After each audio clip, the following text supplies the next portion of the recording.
Tem umas reflexões aqui. A gente está falando de um hábito, então a gente tá falando sobre a mudança de um hábito, né? A lógica ali do gatilho, a rotina, a recompensa. E a gente está falando aqui sobre crenças também. São dois assuntos distintos, mas tem algumas similaridades. Então, muito do que a gente é hoje, se não for tudo, né? Talvez um pouquinho da genética e tal, tem a ver com o que a gente aprendeu na infância, os traumas, os impactos emocionais e etc. Né? E aí, às vezes, a gente nem sabe explicar e precisa de um deep dive, assim, pra você descobrir o que aconteceu lá atrás para hoje você ser assim. Né? Então, quando a gente fala de dinheiro, já que a gente tá falando de grana, negócio, então, pô, medo de perder dinheiro, culpa de enriquecer, e uma falta de merecimento, uma série de coisas, né? Isso daqui tem a ver com crenças. E aí, depois a gente tem hábitos que tem a ver com, cara, o que a gente aprendeu a fazer, se acostumou e, cara, virou algo automático que a gente faz com menos esforço, talvez. E a gente falou um pouco sobre como mudar um hábito, por mais que eu acho que dê até pra gente talvez aprofundar um pouco mais aqui, isolar essas variáveis.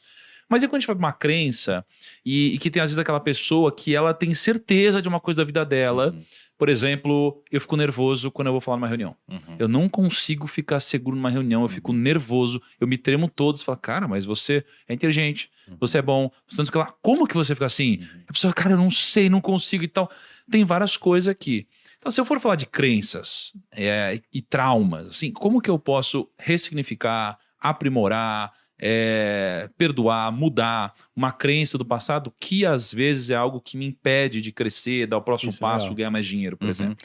A gente, dentro da psicologia de uma maneira geral, essas crenças que você citou, elas têm dois nomes diferentes que dizem mais ou menos a mesma coisa, dependendo da perspectiva epistemológica que você for estudar a questão. Tem uma que a gente chama de crenças centrais, que são padrões fixos de comportamento que você desenvolve durante a sua vida devido à sua interação com o ambiente, com a sua história pregressa e como as pessoas... Por exemplo, você pode ter uma crença de desamor. O que é isso? Muito comum em pacientes com depressão. Crença de desamor, crença de incapacidade, crença de insuficiência. No ensino fundamental, você sofreu bullying. Bullying, seus pais se separaram, não sei o que, seu irmão não dava bola pra você, alguma coisa assim.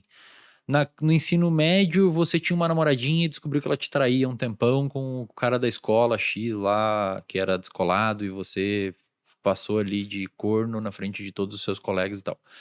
Mais uma moedinha dentro desse sistema de crença. Na faculdade, você não tinha muitas pessoas para conviver, e aí você vai criando pilares, camadas sedimentares de experiências que vão formando a sua visão de mundo e forma como se fosse uma lente pela qual você enxerga o mundo. Se você pegar, por exemplo, falar em público. Falar em público é uma situação específica. Tem pessoas que enxergam a mesma situação de forma distinta. Você enxerga de um jeito, uma oportunidade de falar em público, vou lá. Ele enxerga de outra, não tem muito problema, eu vou fazer. O outro, não, pelo amor de Deus, e o outro nem ferrando que eu falo em público. Então, a situação em si, ela não tem poder de alterar a emocionalidade de uma pessoa. Depende da forma como essa pessoa enxerga essa situação.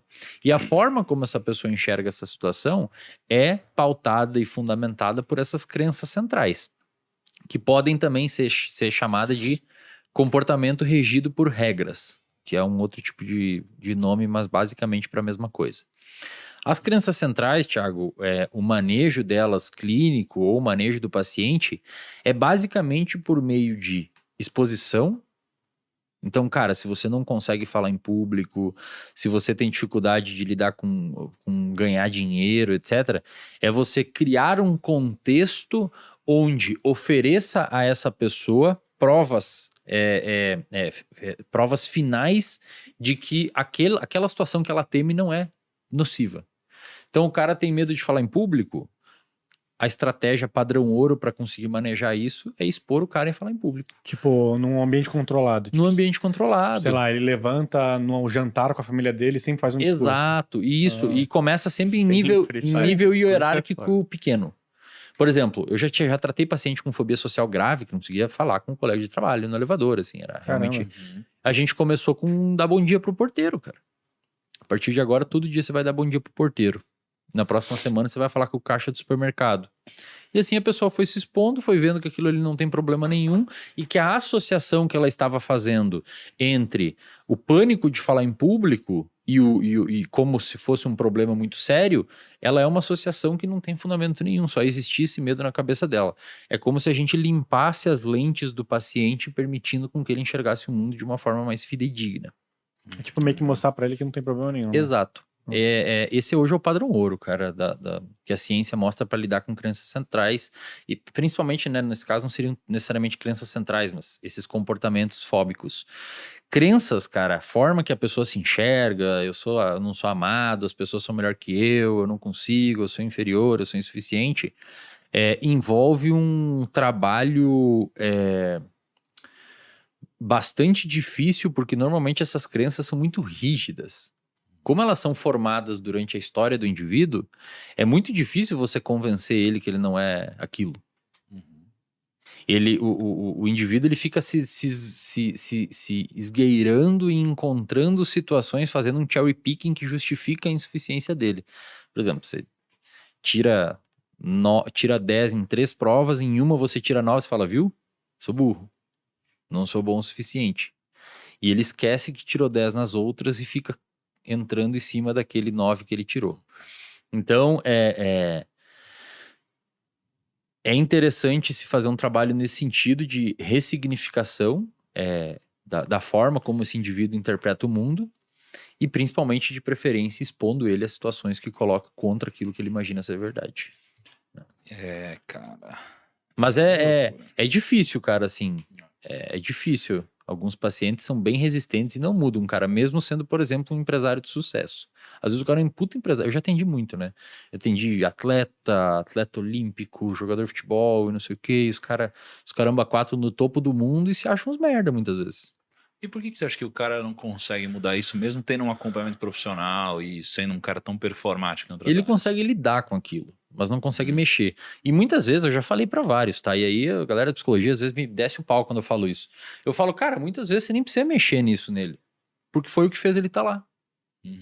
Tem um cara que se acha incapaz e se acha um péssimo sujeito no sentido de performance, e como mecanismo compensatório faz ele ter disciplina pra treinar mais, porque ele quer ser um cara bom.